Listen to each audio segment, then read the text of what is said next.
I want to try something a little bit different than my normal series.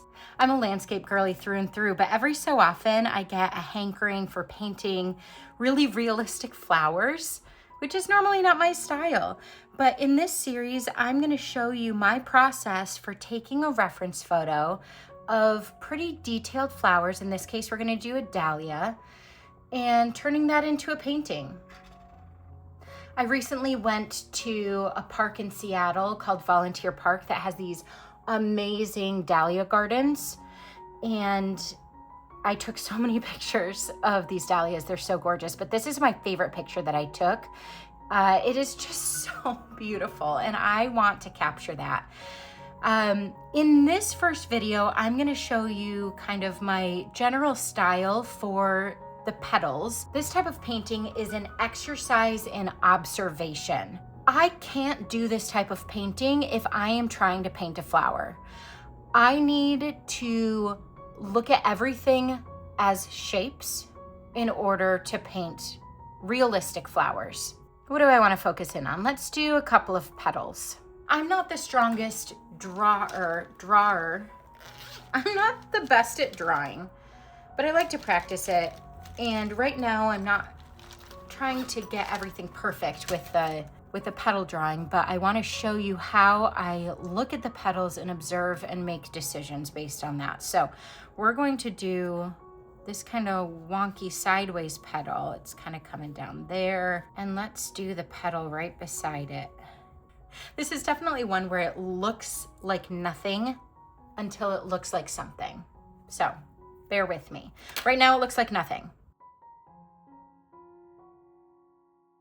First, what I'm going to do is wet each petal individually. I'm using a bigger brush than I normally do too. I'm being so brave. I notice here that yes, there is pink. Let's get that a little bit clean. I'm using a sponge right now because I ran out of paper towel. So we're gonna make do. A little bit of Naples yellow. Ooh, but this is really pink though. I want it to be this like peachy. That's way too dark. And like, am I gonna get a bad grade on this if it doesn't match the color palette exactly? No. I do each petal individually, wet and wet. And yes, indeed, it does take forever. But again, this is not the kind of painting to be rushed. This is the kind of painting to be mindful and observant. It has these veins. Some of the veins are lighter, like kind of white in the center one, and some of them are darker. So I need to lift and lay down some of those little veins when we are pretty much dry. I also noticed that the tip of this is much lighter, almost white. So I'm already going to start with some lifting.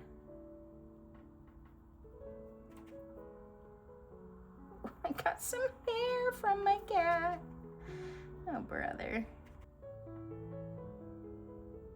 While it's wet, I'm putting in that shadow color.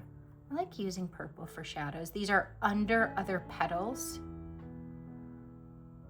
So there's some shadow happening with that overlap. And then this bottom section is much darker than the top half.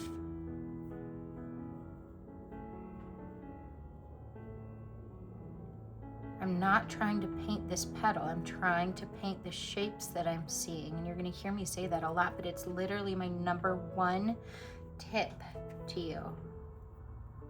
There's that vein.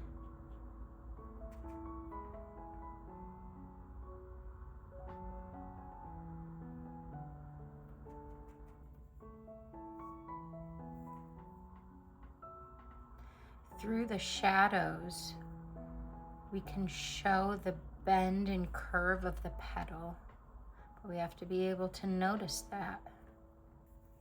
I'm getting hairs all over this, but thankfully this is just a test card. I'm gonna go in. Normally I would just let this fully dry. Oh my God, Sarah. The cat hair has taken over. Okay. Normally, I would let this petal fully dry. I'm just gonna go right to the edge but not touch.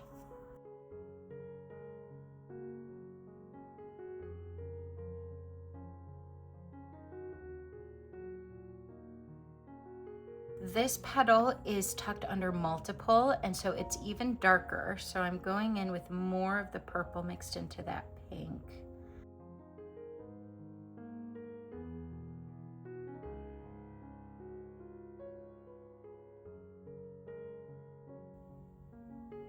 And what do I observe? This bottom part is in more shadow. We do have some veins, but they are darker.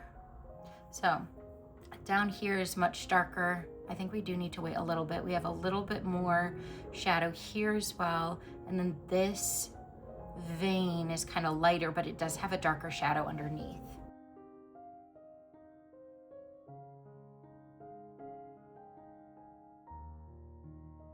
Kind of looks like a tongue. It's kind of gross. It won't end up looking like a tongue, but eesh.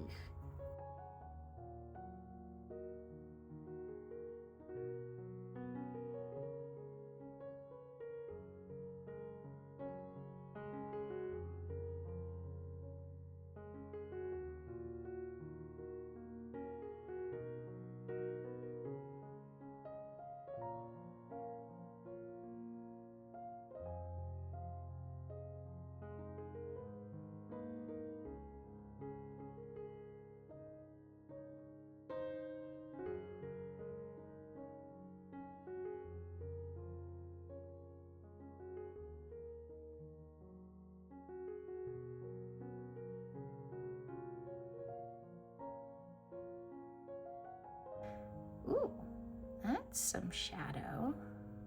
Okay. This is turning out a little more purple than I intended, but I'm not, like I didn't mix any colors. I just used what was on my palette. That's fine. It's a little too dark.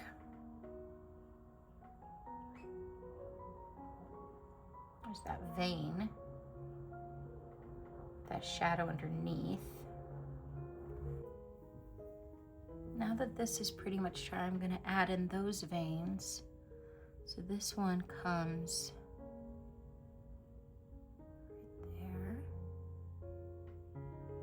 Using just the tip of my brush, the lightest touch. Okay, we have one down here.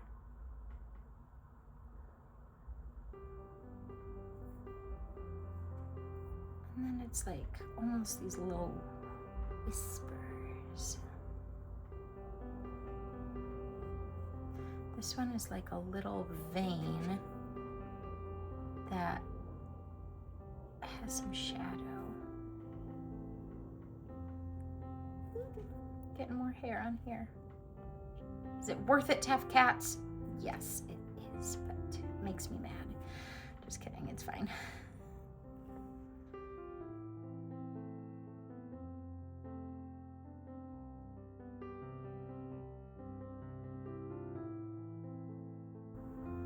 It doesn't look like anything. Like on its own, it doesn't look like anything. And you'll focus so heavily just looking at this one little spot for an hour. And then suddenly you step away one day and you've done like 20 of them, 20 little petals, and you're like, this looks like a freaking flower. That's amazing. Are we interested in this? Is this something that interests us? Should I do a series on it? Do you want my yapping about my process? It's going to be very repetitive. It's just observing what we see over and over and over. Or do you want one of those like contemplative, like there's just music and you just watch? Let me know. Here's one that I ended up painting. Ooh. Petal by petal, leaf by leaf. and then my impulsivity got the best of me and I painted the background black, which just makes it pop and is super fun. But yeah, this is the same process. That's the same, type of painting I would do. If that interests you and you want to see this process over several installments, let me know in the comments. Thanks for joining, everybody. Bye.